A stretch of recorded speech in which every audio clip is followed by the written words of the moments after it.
श्रीमन्नम्रसुरासुरेन्द्र मुकुट प्रद्योतर प्रभा स्वत्पादन खेन्दव प्रवचनां बोधिन्दवास्तायिना ये सर्वे जिन सिद्ध सूर्यनुगतास्ते पाठका साधवा तुष्टा योगी जनैश्च पंचगुरुवा कुर्वन्तु ते मंगलम् सम्यक् दर्शन बोध वृत्तममलं रत्नत्रय पावनं मुक्ति श्रीनगरादिनाथ जिनपत्युक्तोपवर्ग प्रद धर्म सुत्ति सुधा चैत्यमखिलं चैत्यालयं त्रयालयं प्रोक्तं च त्रिविधं चतुर्विधि कुर्वन्तु ते मंगलम कुर्वन्तु मे मंगलम कुर्वन्तु नो मंगलम नाभेयादिजिन दिप्पास्त्रिभुवन ख्यातश्चतुर्विंशति श्रीमन्तो भरतेश्वर प्रबुधयो ये चक्रिणो द्वादशा ये विष्णु प्रतिविष्णुराङ्गलधरा सप्तोत्तरा विंशति त्रैकाल्ये प्रतितास्ति षष्टि पुरुषा कुर्वन्तु ते मंगलम कुर्वन्तु नो मंगलम कुर्वन्तु ते मंगलम। पंडित जी समय हो गया है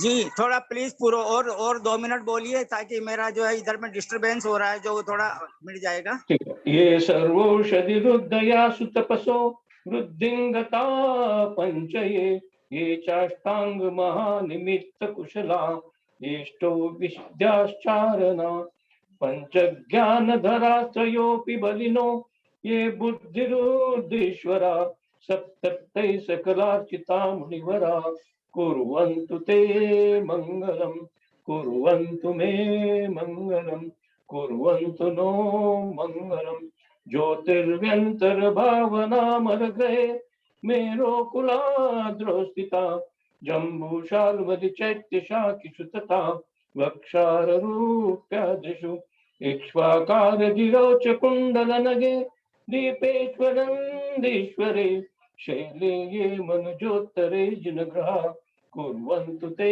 मंगलम कुर्वन्तु मे मंगलम कुर्वन्तु नो मंगलम कैलासे वृषभस्य निर्वृतिमयि वीरस्य पावापुरे चंपाया वसुपूज्य सज्जनपते सम्मेदशैले रतां शेषानामपि चौर्ययन्त शिखरे नेमेश्वरस्यारतो निर्वाणावनय प्रसिद्ध विभवा कुर्वन्तु ते मंगलम कुर्वन्तु मे मंगलम कुर्वन्तु नो मंगलम सर्पोहारलता भवत्यशिलता सत्पुष्पदामायते सम्पद्येत रसायनं विषमपि प्रीतिं विधत्ते रिपु देवायान्ति वंश प्रसन्न मनसा किं वा बहु भ्रूमये धर्मादेव नाभोऽपि वर्षति नगे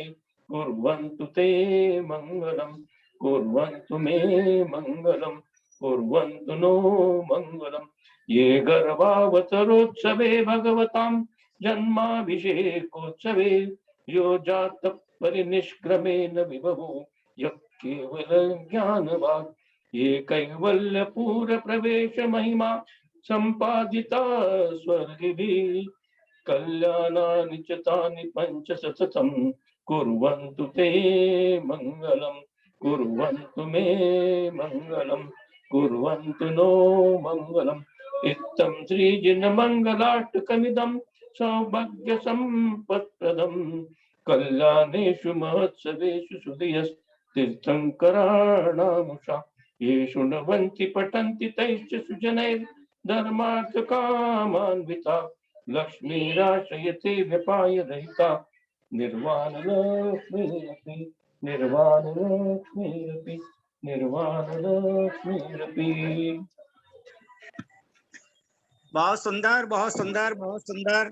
जिन्होंने आचार्य प्रमुख सागर महाराज को पढ़ाया, इंग्लिश में समय था, रत्नकर्ण श्रावकाचार्य, उनके संगत माता जी को पढ़ाया, मेरे को पढ़ाया।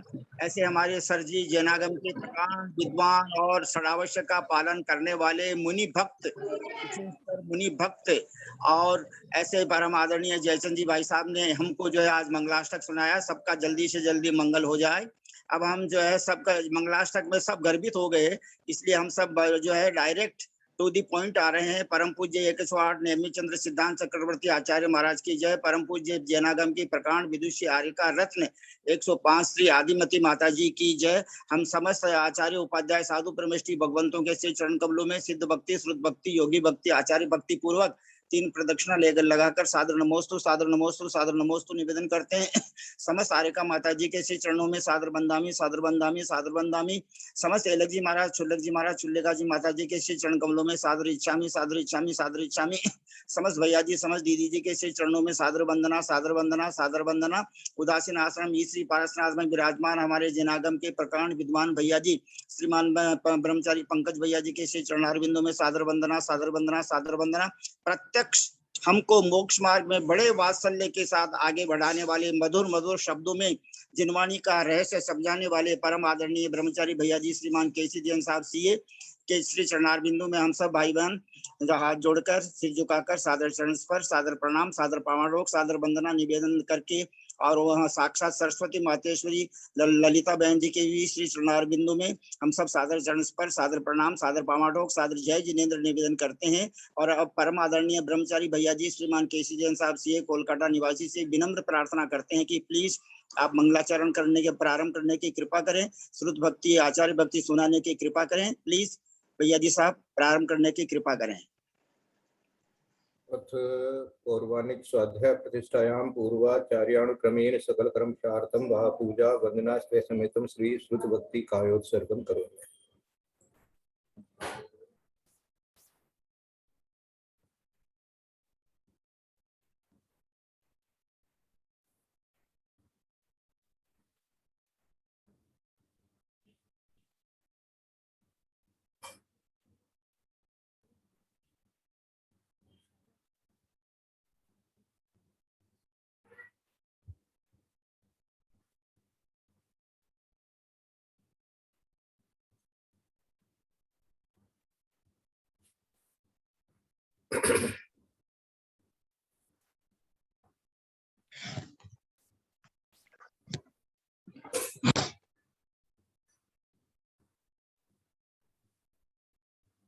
ओम नमः सिद्धेभ्यो, ओम नमः सिद्धेभ्यो, ओम नमः सिद्धेभ्यो।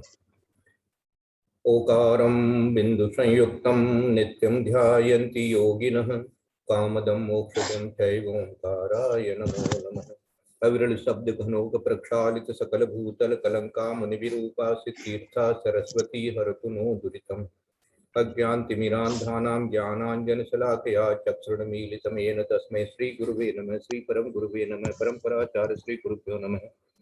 सकल कलुषमिन्वंसकं श्रेषां परिवर्तकं धर्म संबंधकं भव्य जीवने प्रतिबोधकारकं पुण्य प्रकाशकं पाप प्रणाशनम् इदं शास्त्रं श्री गोमट्ट सार कर्म कांड नामधेयम् अस्य मूल ग्रंथ कर्तारः श्री सर्वज्ञ देवास तदुत्तर ग्रंथ कर्तारः श्री गणधर देवा प्रतिगणधर देवा तेषां वचनुसार आचार्य आचार्य नेमि चंद्र सिद्धांत चक्रवर्ती विरस्तम मंगलम भगवान वीरो मंगलम गौतमो मणि मंगलम कुंद कुंदाद्यो जैन धर्मोस्तु मंगलम सर्व मंगल मांगल्यम सर्व कल्याण कारकम प्रधानम सर्वधर्माणां जैनम जयतु शासनम सर्वे श्रोतारे सावधान कोटिशतं द्वादशैव कोट्यो लक्षाणि शीतिस्त्रयधिकानि चैव पञ्चाशदष्टौ च सहस्रसङ्ख्याम् एतच्छ्रुतं पञ्चपदं नमामि।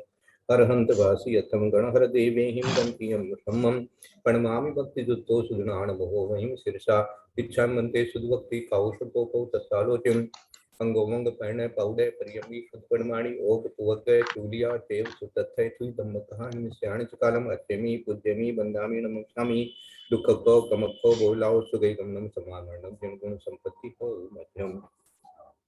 अथ पौर्वाणिक स्वाध्याय प्रतिष्ठायां पूर्वाचार्यानुक्रमेण सकल कर्मचार्थं वा पूजा वंदना समेतं श्री आचार्य भक्ति कायोत्सर्गं करोमि।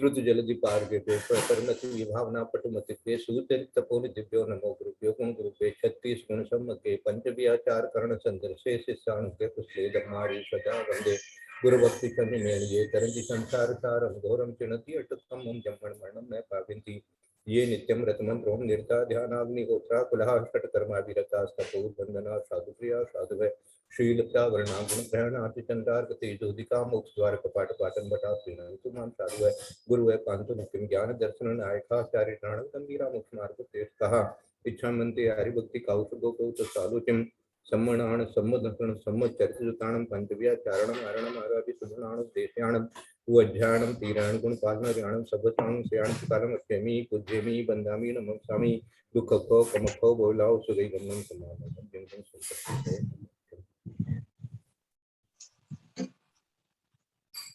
गणमीय शीर्षाणेमिं गुणैरेण विभूषणं महावीरं समत्करेण निलयं पैडिसम्मुक्तितनं गोच्छं बोले देवादिदेव नेमिनाथ भगवान की जय बोले देवादिदेव महावीर भगवान की जय बोले आचार्य कुंद कुंद स्वामी महाराज की जय बोले आचार्य नेमिचंद्र सिद्धांत चक्रवर्ती गुरुदेव की जय बोले आचार्य गुरुवर विद्यासागर महाराज की जय बोले आचार्य गुरुवर वर्धमान सागर महाराज की जय बोले आरिका आदिमती माता जी की जय सरस्वती नमस्तुभ्यं वरदे कामरूपिणी विद्यारंभं करिष्यामि सिद्धिर्भवतु मे सदा बोले द्वादशांग जिनवाणी माता की जय जय बोलो सबको वंदना।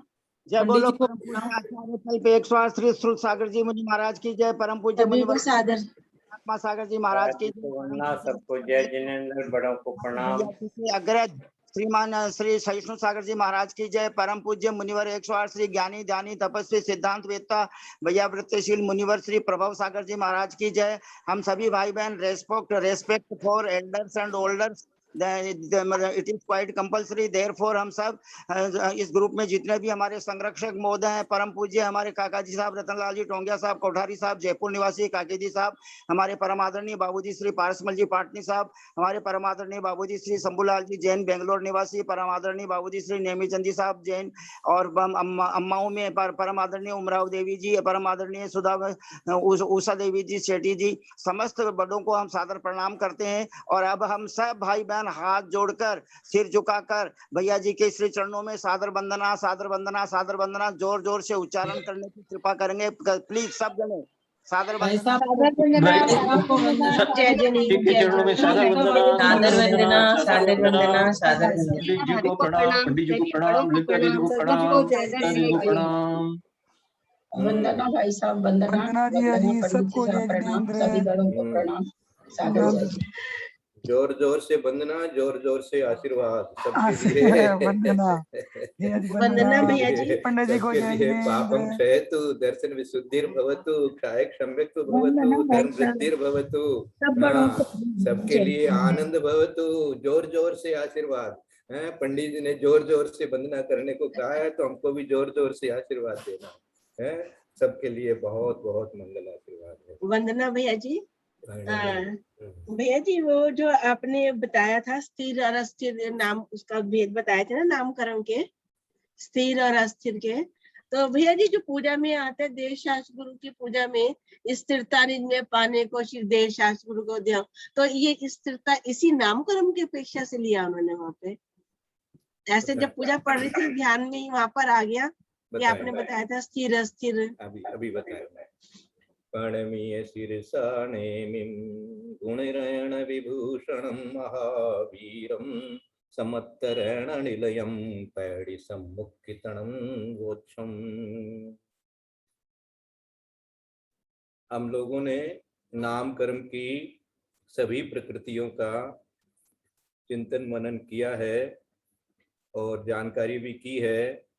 स्थिर अस्थिर के बारे में भी सबने थोड़ा थोड़ा समझा है कि जो हमारी 7 धातु और 7 उपधातु की स्थिरता के लिए पूजा में जो स्थिरता कही जा रही है वो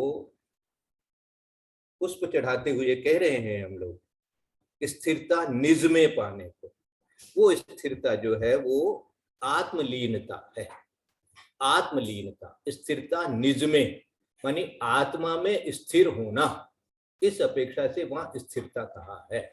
वो स्थिरता, ये जो स्थिरता यहाँ नाम कर्म की बात हो रही है, ये शरीर के जो धातु उपधातु है उनके कारण से हमारा स्थिर शरीर रह सकता है।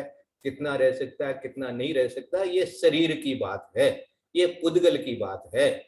वहां जो स्थिरता की बात हो रही है वो आत्मा की बात हो रही है, आत्मा की स्थिरता हो रही है।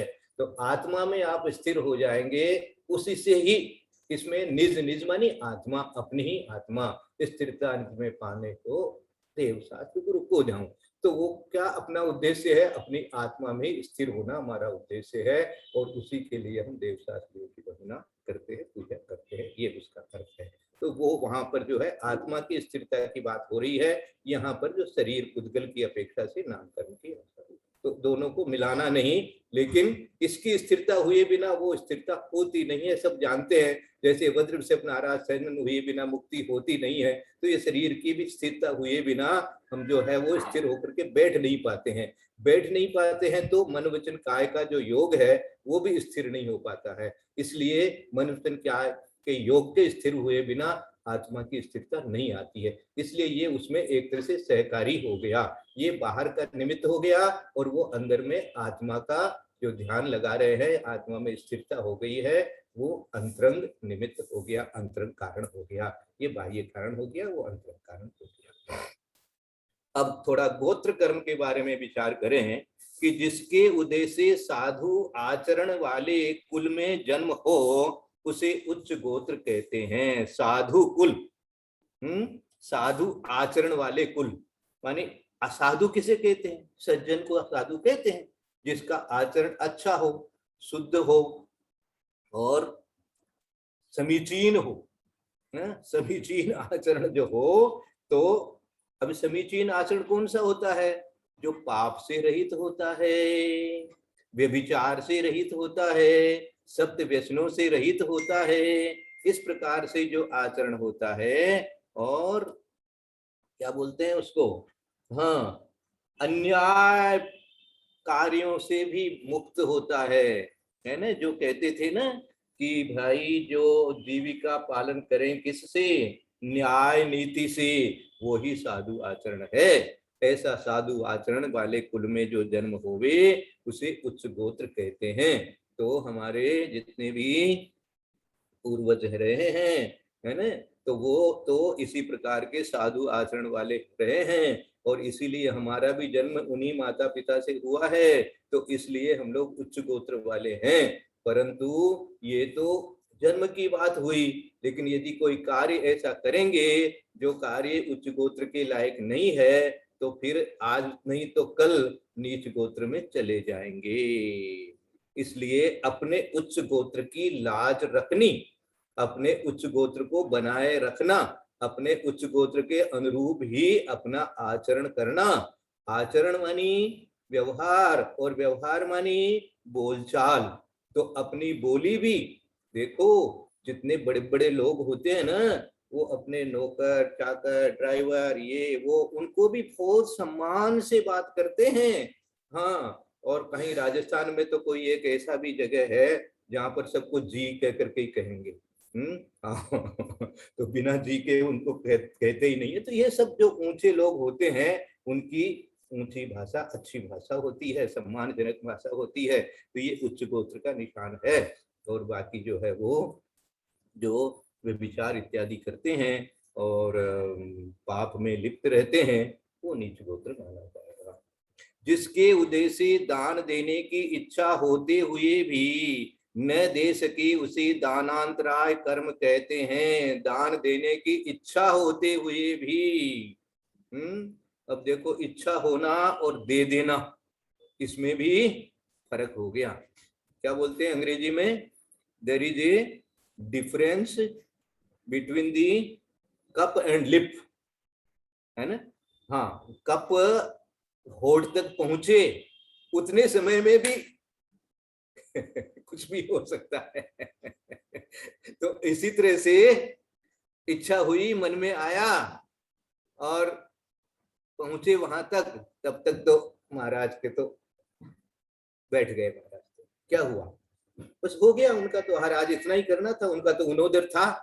अब आप तो पहुंचे आहार देने के लिए चौके में जल्दी जल्दी, और वहां तो ऐसे ऐसा ये आपके लिए वो दानांतराय कर्म का उद्देश्य है उस समय, जिसके उदय से लाभ को चाहते हुए भी लाभ न हो, वह लाभांतराय कर्म है।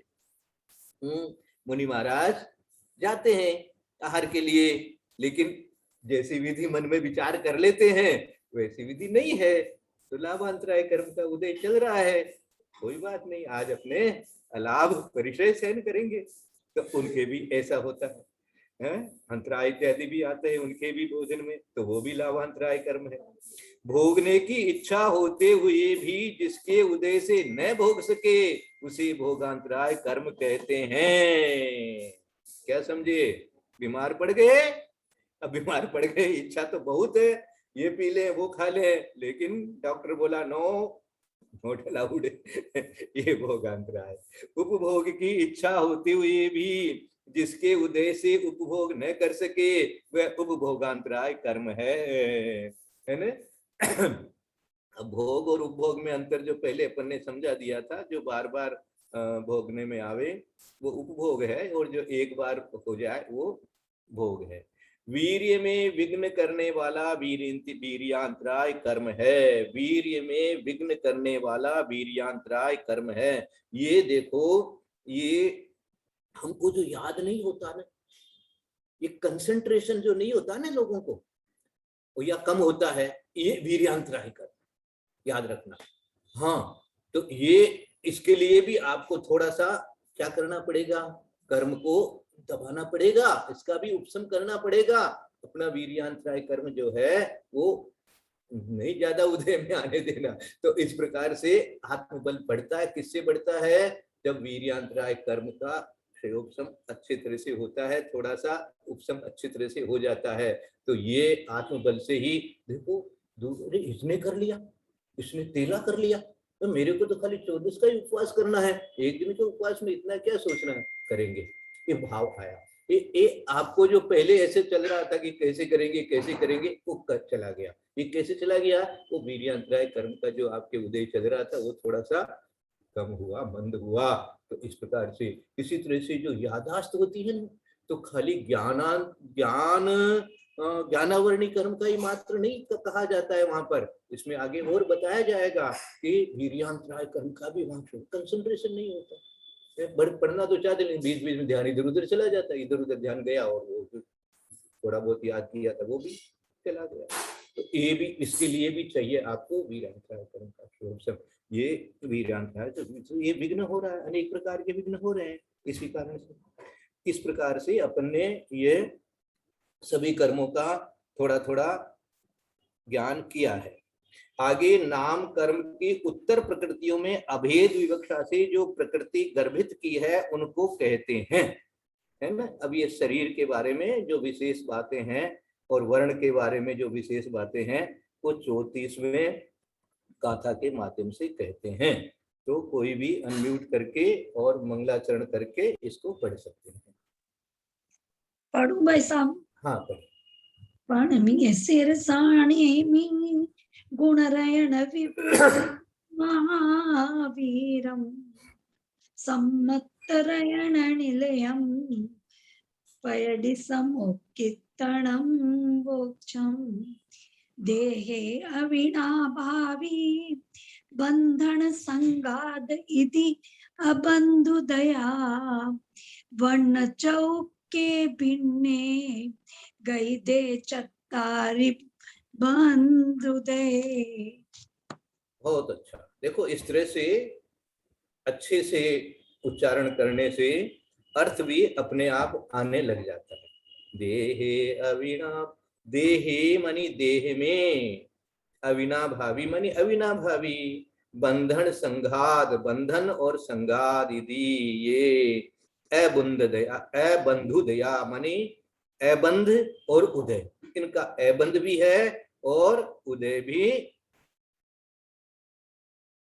क्या दिया है, बंध व उदय नहीं है। और वर्ण चौके अभिन्ने, जो जो वर्ण चतुष्क है उसके जो और भेद बताए गए हैं उनका भी उन्हीं चतुष्क में ही गर्भित हो जाते हैं। गईदे चत्तारि बंधुदये, इसलिए 4 ही बंध और उदय की अपेक्षा से माने गए हैं।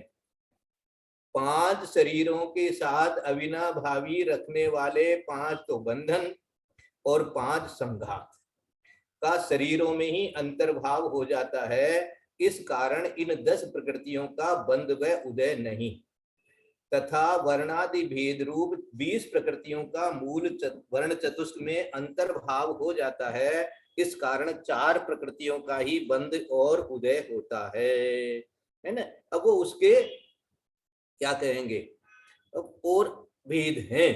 तो मुख्य रूप से तो बंध किसका हो रहा है, औदारिक शरीर का बंध हो रहा है। अब औदारिक शरीर का जब बंध हो रहा है तो औदारिक भी उसी में बंधन की अपेक्षा से अपन ले लेंगे, है ना। और इसी तरह से जो दूसरे अपन ने 15 भेद पढ़े थे तो वो 5 में गर्भित हो गए। इसी तरह से संघात के भी जो है 5 संघात जो है वो किससे हो रहे हैं, वो शरीर के ही हो रहे हैं, इसलिए शरीर में वो भी गर्भित हो गए। तो इस प्रकार से 5 बंधन और 5 संघात, ये 2 को यदि अपन छोड़ देते हैं तो क्या हो गया, 5 ही रह गए, तो 10 कम हो जाएंगे। और उसके बाद में जो वर्ण में 20 जो लिए थे वो 20 किस अपेक्षा से लिए थे, जिनको याद है वो बताइए, है ना। वर्ण में कितने कितने लिए, हाँ बोलिए। 5 वर्ण, हाँ स्पर्श 8 स्पर्श, हाँ रस 5 और स्पर्श रस 2 गंध, 2 गंध जोड़िए, 5 8 10 और 2 12 और 8 20। 20। बहुत अच्छा। इस प्रकार से ये टोटल 20 हुए, लेकिन 20 की जगह अपन 4 ही बंध और उदय की अपेक्षा से ले लेते हैं कि भाई ये 4 ही जो है वो 4 में सब गर्भित हो जाएंगे। जब वर्ण होगा तो उसका कोई ना कोई काला होगा या पीला होगा या लाल होगा, जो भी होगा सो होगा तो वर्ण में आ गया। इसी तरह से रस होगा तो रस में कोई भी ना कोई रस होगा ही होगा। इस प्रकार से सबके लिए ले लेना, गंध के लिए भी ले लेना, स्पर्श के लिए भी ले लेना।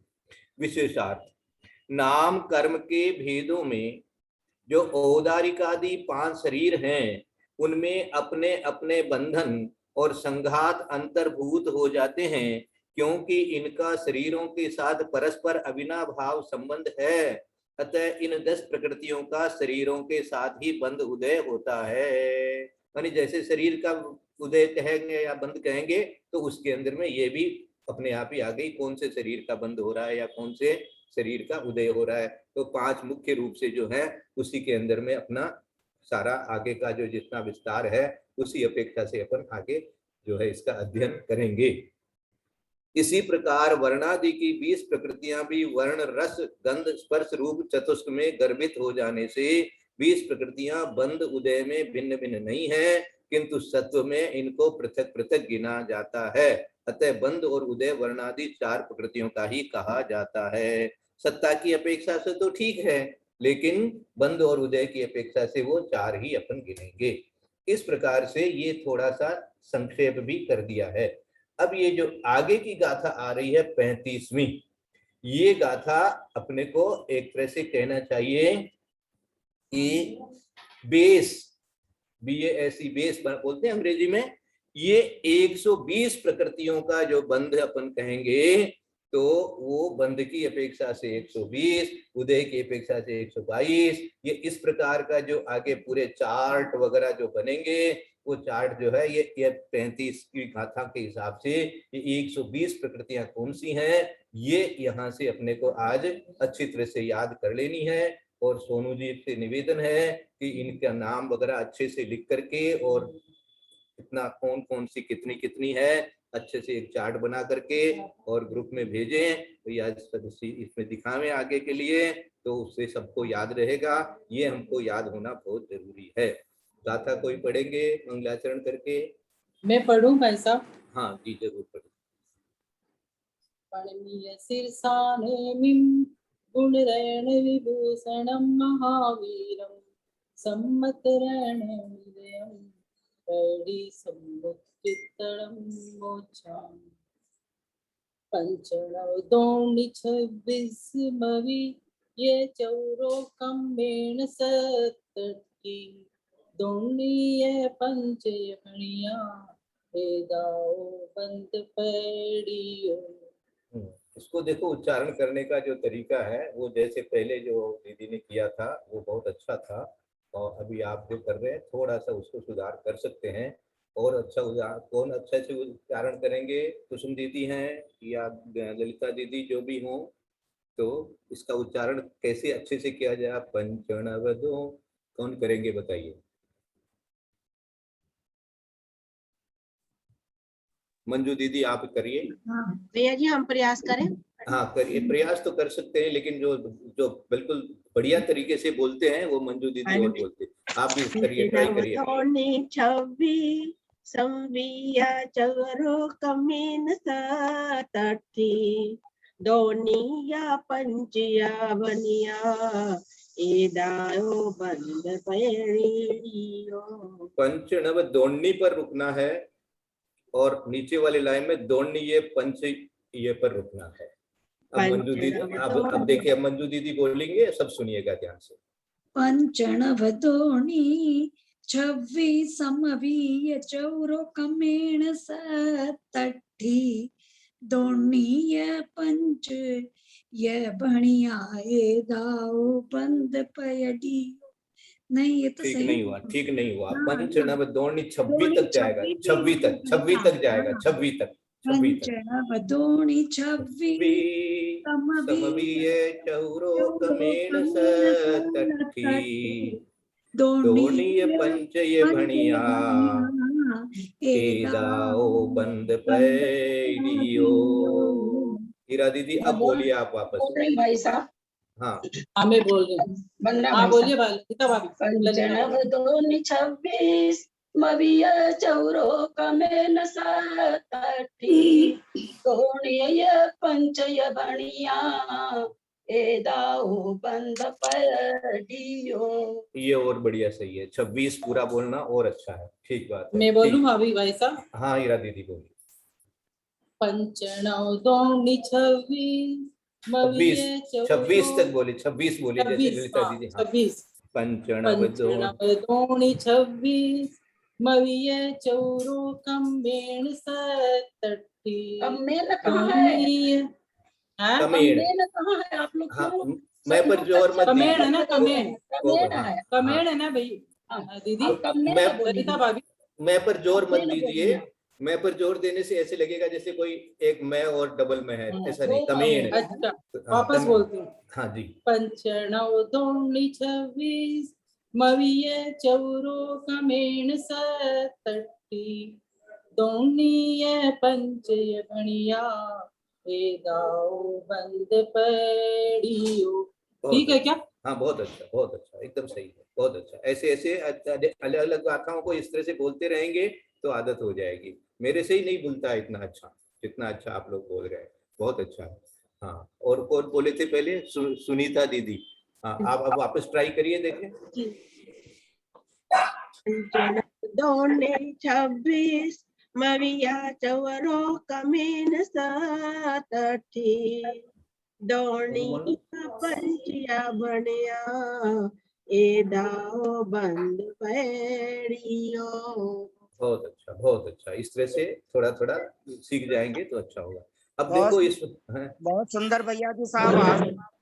आज तो आपने जिस ढंग से पढ़ाना शुरू किया है, एकदम व्याकरण के अनुसार 12, 18, 12, 15 यह आर्या छंद है प्राकृत भाषा में। तो इसका नियम है कि पहले छंद में पहले चरण में 12 मात्रा, दूसरे चरण में 18 मात्रा, तीसरे चरण में 12 मात्रा, चौथे चरण में 15 मात्रा। तो बिल्कुल मैंने अभी गिना है इस गाथा में, उसी ढंग से आपने उच्चारण करवाया है। तो प्रत्येक गाथा का उच्चारण प्लीज करवाने की कृपा करें भविष्य में। ऐसे ही आपसे रिक्वेस्ट है, सादर वंदना। देखो, जो जो बोलना सीख जाएंगे ना तो अर्थ विज्ञान में आने लग जाएगा और उसमें रुचि भी बढ़ जाएगी। ऐसा लगे यही सबसे बड़ा इसका लाभ है। और आप तो भाई पूरा साहब वंदना मैं बोलूं? भाई साहब हाँ। वंदना मैं बोलूं? हाँ बोलिए, समय हो रहा है, कोई बात नहीं, बोलिए। हाँ बोलिए। 5 9 2 26 मविया चारो कमेन सत्तठी दोन्ही पंचय भणिया ए दाव बंद पयडी हो। हाँ, अब एक बार ललिता दीदी को रिक्वेस्ट करेंगे कि वो एक बार और बोले, ताकि और अच्छी तरह से उच्चारण सबको सुनने में आ जाए अच्छी तरह से। हाँ ललिता दीदी। 5 9 2 26 मविया चौरो कमेन सत्तठी दोन्ही पंचय भणिया ए दाव बंद पयडी हो। बहुत अच्छा। देखिए ये जो लोग थोड़ी थोड़ी संस्कृत जानते हैं ना, वो शब्द को एकदम जैसा शब्द है, जैसी मात्रा है, उसी तरह से उच्चारण करते हैं। और जैसी मात्रा जैसा शब्द हो वैसा का वैसा जब उच्चारण करेंगे तो बहुत अच्छा राग आ जाएगा। प्लीज भैया जी साहब, ललिता बहन जी साहब का उच्चारण 100% राइट रहा। मैंने आज नोट, मतलब वैसे तो वो हमेशा ही राइट ही बोलते हैं, लेकिन 26 पर रुकना चाहिए, क्योंकि यहाँ 12 मात्रा पूरी हो जाती है। तो मैंने उनका जो है एकदम अच्छी तरह से नोट किया, तो 100% 1000% राइट है वो, बहुत अच्छा। 26 पर रुकना है कि 26 से पर रुकना है? जी 26 पर रुकना, 26 पर 12 हो जाएगी जी। 26 माँ उधर जाएगा भाई साहब, क्योंकि माँ में अ मिला हुआ है, इसलिए माँ का उच्चारण उधर जाएगा। नहीं, पंडित जी साहब वो गिनती कर रहे हैं ना 12 16, तो वो गिनती कर रहे हैं अपनी जगह, लेकिन जो व्याकरण का नियम ये भी है कि माँ का उच्चारण इधर नहीं आएगा, माँ का उच्चारण उधर जाएगा, मवी होगा। नहीं, मैं का तो उधर ही जा रहा है, लेकिन 26 पर रुकना है, 26 से पर रुकना है, ये कुछ वो व्याकरण गलत हो जाएगा। आपका शब्द टूट रहा है 26 का, 26 लेना होगा। 26 ले लें तो ठीक है, चलिए कोई बात नहीं। पंडित साहब ठीक है जी। जो उन्होंने व्याकरण से बताया, वैसे क्या है कि 12 मात्रा 26, जैसे आप रत्नकरण में देखना, महाकुला महार्था मानव तिलका भवंती दर्शन पूतः, इस श्लोक के अंदर मात्रा के कारण समंतभद्र स्वामी ने महाकुला महार्था लिखा है, महार्था की जगह। तो इसमें क्या होगा कि पंच में 3 मात्रा हो गई, और 9 में 2 मात्रा हो गई, 3 और 2 5, दोन्नी में 3 मात्रा रही, 5 और 3 8, और 26 इसमें 4 मात्रा हो गई, तो 26 तक रुकेंगे। और फिर समवीय चौरो, इसके अंदर जो है 4 और 4 8 मात्रा हो गई, और कमेण में 4 मात्रा हो गई 12, और सत्तठी, ये तीनों जो है ना संयुक्त अक्षर होने से तीनों दीर्घ हो गए, उसमें 6 मात्रा हो गई। तो 5 9 2 26 समवीय चौरो कमेण सत्तठी दोन्ही पंचय भणिया ए दाहो बंद पयडी ओ। प्लीज। बहुत अच्छा। चलिए 5 मिनट में थोड़ा सा अर्थ भी ले लेते हैं। 5 9 2 26 समवीय चौरो कमेण सत्तठी। तो 5 मानी 5, 9 मानी 9, 2 मानी 2, फिर 26, उसके बाद में चौरो मानी 4, कमीन है ना, उसके बाद सत्तठी आएगी। सत्तठी मानी कितना? 67 है, 67 सत्तठी मानी 67 के लिए सत्तठी। फिर दोन्नी मानी 2, और उसके बाद में 5। तो ये क्रम से अपन कहाँ लगाएं? ज्ञानावरणी में 5 लगाओ, 9 लगाओ दर्शनावरणी में, 2 लगाओ वेदनीय में, 26 लगाओ मोहनीय में, 4 लगाओ किसमें? आयु में, और उसके बाद में 67 लगाओ नाम में, उसके बाद में 2 लगाओ गोत्र में, और 5 लगाओ अंतराय। ये भणियामणि कहा गया है ना। एदाओ बंद पहड़ियो, एदाओ ये जो है ये बंध की प्रक्रिया। अब यहाँ से शुरू होगा हमारा जो चार्ट बनाना, कैसे है क्या है। तो इसलिए इस गाथा को जो आज बोले हैं, कोशिश करिएगा याद भी कर ले में गाथा शुद्ध उच्चारण। कल अपन इसको, और कल तो चतुर्दशी आ जाएगी, परसों करेंगे, तो उसके अगले दिन करेंगे। तो जब भी करेंगे तब इस गाथा को, और 2-3 दिन आपको मिल गया है याद करने के लिए, ये गाथा याद करके रखा हुआ रहेगा। ऐसे तो सबको तो याद ही है इसके कितने भेद हैं, लेकिन ये गाथा से याद रखना कि हाँ ये कर्म की 120 प्रकृतियां इस तरह से होती है, कि गाथा याद कर ले में तो बहुत अच्छा होगा। आज के लिए यदर्थमात्रा पदिवाक्यहीनं मया प्रमादादधि किंचनोक्तं तन्मे क्षमित्वा विदधातु देवी सरस्वती केवलबोधलब्धिं। बोधि समाधि परिणाम शुद्धि स्वात्मोपलब्धि शिवशोक्य सिद्धि चिंतामणि चिंतित वस्तुदाने त्वां बंधुमानस्य ममास्तु देवी। या वाणी के ज्ञान ते सूझे लोकालोक, सो वाणी मस्तक नमो सदा देत भो। हे जिन वाणी भारती तो जपो दिन रैन, जो तेरा चरणाग्रह सो पावे सुख चैन। देव भजो अरहंत को गुरु से हो निर्ग्रंथ, दया धर्म पालन सदा यही मोक्ष का पंथ। बोल द्वादशांग जनवाणी माता की जय।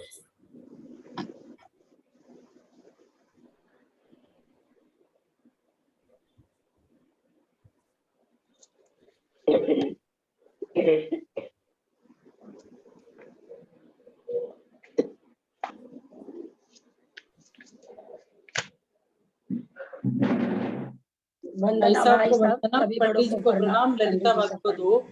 वंदना भाई साहब प्रणाम, पंडित जी ललिता भाभी को प्रणाम, सभी भाइयों को प्रणाम। जय जिनेंद्र।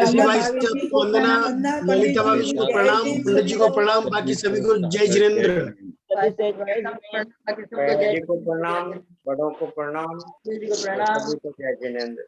सभी को सादर जय जिनेंद्र। वंदना भैया जी, पंडित जी को पावन वंदना, बड़ों को पावाधोक, सभी को जय जिनेंद्र। सोनू दीदी सुनिए, हाँ आपको जो एक काम दिया था वो आपने पूरा नहीं किया है, वो आपको अभी भी करना है, बाकी रह गया है। वो अच्छी तरह से समझाइएगा, लिख करके भेजिए। आपने लिखा नहीं है ग्रुप के अंदर में अभी तक भी कि कैसे कैसे बंटवारा हुआ है, और सम्यक प्रकृति को सिर्फ 5 मिला है। वो पूरा चार्ट अच्छे से निकाल के लिख करके और करना है, खाली समझाना ही नहीं है, लिख करके भेजना है, पहली बात। दूसरी बात, ये जो गाथा बनी है, इस गाथा को आपको रटना है। रटना इस तरह से है कि ये कैसे हो गई, 67 कैसे आ गया, कहाँ तो 93 प्रकृतियां बता रहे थे, कहाँ अब 67 ही बता दी है, और आगे 103 भी बताई है। तो ये नाम कर्म की प्रकृतियां 67 किस अपेक्षा से, 42 किस अपेक्षा से, और 103 किस अपेक्षा से, 93 किस अपेक्षा से, ये सबको ज्ञान होना चाहिए। क्योंकि बाकी प्रकृतियों में तो कोई इतना भेद नहीं है। पहली प्रकृति की आपके ज्ञानावरण की 5 सबको मालूम, दर्शनावरण की 9 सबको मालूम, आयु की भी सबको मालूम, गोत्र की भी सबको मालूम, अंतराय की भी सबको मालूम, और मोहनीय के बारे में जो है ये भी मालूम कि वो 3 प्रकृतियां हो जाती है। तो इसलिए 28 भी है, 26 भी है ना। बंध की अपेक्षा से 26 है और उदय की अपेक्षा से 28 है। लेकिन नाम कर्म की कभी तो 42 बता रहे थे, या 67 बता दिए, फिर 93 भी बताए थे, 103 भी बताए थे। वो किस किस अपेक्षा से है, ये आपको हम थोड़ा सा निवेदन करते हैं, रिक्वेस्ट करते हैं कि आप इसको अच्छे से याद भी करें स्वयं भी, और लिख करके अच्छी तरह से चार्ट बना करके ग्रुप पे सबको भेजें, ताकि सबको अच्छी तरह से याद हो जाए। किसी को हम पूछें कि भैया 42 है तो कैसे बताओगे, कौन सी छोड़ दी, तो छोटी कुछ भी नहीं है, लेकिन इनको शामिल कर ली। इसी तरह से यहाँ 67 की गई है, फिर 93 भी होती है, 103 भी होती है। तो किसमें क्या जोड़ करके किस किस अपेक्षा से कैसे कैसे है, इसको सबको अच्छी तरह से समझाना है। ठीक है ना? बहुत सुंदर, अति सुंदर भैया जी, अति उत्तम। आज जिस ढंग से आपने अध्ययन कराया। अच्छा भैया जी, मैं आपसे रिक्वेस्ट कर रहा हूँ, जैसे 20 प्रकृतियां पुण्य रूप भी है, पाप रूप भी है, स्पर्श गंध वर्ण वाली, तो क्या 113 भी हो जाएगी क्या? आपने 4 विकल्प तो बता दिए, 103, 9 और 93, 67, 42, ये चार विकल्प तो बताया। तो क्या 113 भी बनेगी क्या? अभी हम जवाब दे देंगे तो फिर बाकी लोग क्या करेंगे? अच्छा। अब सोनू जी को काम दिया है तो सोनू जी को थोड़ी सी रिसर्च करने दीजिए। वो अब जब पुण्य प्रकृतियां, पाप प्रकृतियां इसमें आगे पढ़ाई जाएगी, उस समय उसको भी अपन पढ़ेंगे। अभी तो इनको पहले ये नाम की जो ऐसे है, अब इनमें कौन सी पाप है, कौन सी पुण्य है, फिर पाप में एक्स्ट्रा कौन सी जुड़ जाएगी, पुण्य प्रकृतियों में कौन सी एक्स्ट्रा जुड़ जाएगी, तो वो कैसे बढ़ जाएगी या कम हो जाएगी, तो सारी इसके अंदर में सब गर्भित मिलेगी आपको। 42 में भी पाप प्रकृतियां भी है, 67 में भी है, पुण्य प्रकृतियां भी है, पाप भी है, सब में है। तो वो आगे जितनी भी बढ़नी है कम होनी है वो पहले यहाँ से अपन सीख लें, उसके बाद में देंगे, ठीक है ना। तो सोनू दीदी प्लीज, आपके लिए थोड़ा सा मैंने कष्ट दिया है तो जरूर, ये मेरा सौभाग्य है, मैं जरूर निकाल के दूंगी। क्योंकि मैं चाहता हूं कि और कोई तो एक्सपर्ट होवे या नहीं होवे, आप गोमटसार कर्मकांड में एक्सपर्ट जरूर हो जाए। क्योंकि ललिता दीदी देखिए कितनी एक्सपर्ट, महा एक्सपर्ट हो गई है ना। वो तो कहाँ से पढ़ती है और उनको तो व्याकरण का भी पूरा ज्ञान है, सब चीज का ज्ञान है। आपको लेकिन जितना भी अपना सीए का, जितना अकाउंटेंसी का और इनकम टैक्स का और कंपनी लॉ का जो ज्ञान है, वो ज्ञान सारा आप इसमें उंडेल दीजिए और उंडेल करके गोमटसार कर्मकांड, क्योंकि मेरे को गुरुदेव ने सबसे पहले गोमटसार कर्मकांड को ही पूरा अच्छी तरह से अध्ययन करने के लिए आज्ञा दी थी। तो इसलिए आपको भी मैं वही अपनी तरफ से, जिसको कहते हैं कि वो परंपरा से अपना गुरु अपना चेले को दे देता है, तो मेरे को जो मिला मैंने आपको दे दिया है। तो इसलिए गोमटसार कर्मकांड को आप खूब अच्छी तरह से घोटिए और देखिएगा आपको कितना इसके अंदर में लाभ मिलेगा। यही मेरी प्रार्थना। प्लीज भैया जी साहब, आपने बहुत अच्छा किया। आप जानते हो सोनू बहन सब कार्यों में सक्षम है, इसलिए आपने उनकी योग्यता, आपने उनके उपादान की योग्यता को देखकर आपने उनको बहुत अच्छा कार्य सौंपा है और सक्षम उनके पास में ही बैठा हुआ है। ये बहुत खुशी की बात है। और दूसरी एक शुभ सूचना मैं आपको बताने जा रहा हूँ। प्लीज, कल मेरे को सोनू बहन जी ने एक जिम्मेदारी दिया, एक काम मेरे को भी सौंपा है कि पंडित जी आप मेरे को शुद्ध भोजन बनाने वाली कोई बहन की व्यवस्था कीजिए, मैं 2 प्रतिमा अतिशीघ्र लेना चाहती हूँ।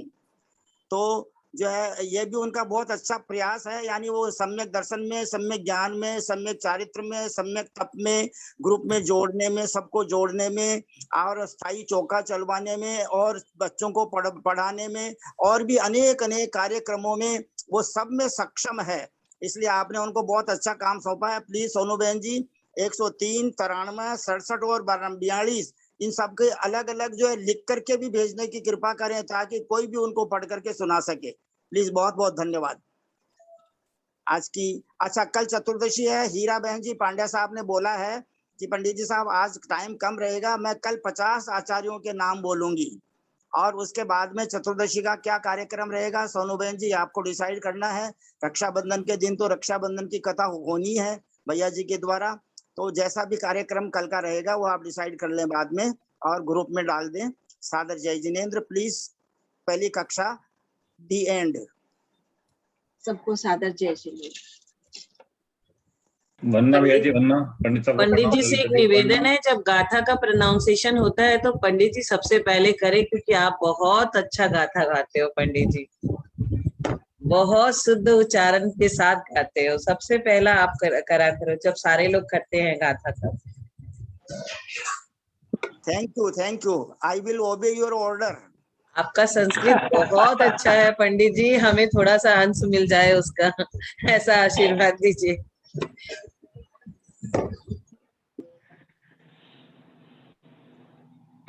अशोक भाई साहब जय जिनेंद्र। जय जिनेंद्र। सुभाष जी छाबड़ा साहब, आपको मालूम है अशोक जी भाई साहब की बहन ने दीक्षा ली है चेन्नई में? जी सुना है। बहुत बहुत बधाई अशोक जी को। बहुत बहुत बधाई है अशोक भाई साहब। तो नहीं हाँ, दीदी ने दीक्षा ली है, उनकी दीक्षा के हम लोग सब अनुमोदना करते हैं, ग्रुप वाले सभी अनुमोदना। बिल्कुल अशोक जी बहुत बड़े स्वाध्यायी हैं भाई साहब, कलकत्ता से ही जानते हैं हम इनको। और सुभाष जी भाई साहब आपको एक खुशखबरी और बताऊं, जिनकी दीक्षा हुई है उनके चरण कमल हमारे जयपुर में हमारे घर पधारे हुए हैं। वाह वाह वाह वाह पंडित जी, वाह साहब, बहुत खुशी की बात है। तो उनका मंच के ऊपर कैंसिल हुआ है प्रथम बार। हाँ देखा है ना, देखा उसमें व्हाट्सएप में। और भी भाई साहब उनके और भी चित्रावली डालते रहे, प्लीज व्हाट्सएप में डाल दें, प्लीज रिक्वेस्ट अशोक भैया जी। देखेंगे। जय प्रणाम। हाँ, सादर जय जिनेन्द्र। दूसरी क्लास का समय हो गया। पंडित जी आपने ये तो बताया नहीं, अशोक जी पूरा पेपर सेटर है, एग्जामिनर है, सारे ई लाइब्रेरी इनके पास है, ज्ञान इनके पास है, माइंड में सब फिट है, ये सब तो कुछ भी बताया नहीं। ये अशोक जी के बारे में पंडित जी जानते हैं पहले से कि ही। बहुत कल बात करते हैं प्लीज, कल। हाँ ये सभी ज्ञानोदय की ज्ञान मन चाहिए। चलिए सोनू हाँ सोनू ज्ञानोदय की ज्ञानोदय की ज्ञान मन चाहिए। हाँ पूरे कुछ भी पूछो हाँ, सब है इनके ज्ञानोदय पास। की बिल्कुल बिल्कुल चलो नेक्स्ट बिल्कुल। क्लास चलते हैं। चलो जय जिनेन्द्र सबको। जय जिनेन्द्र।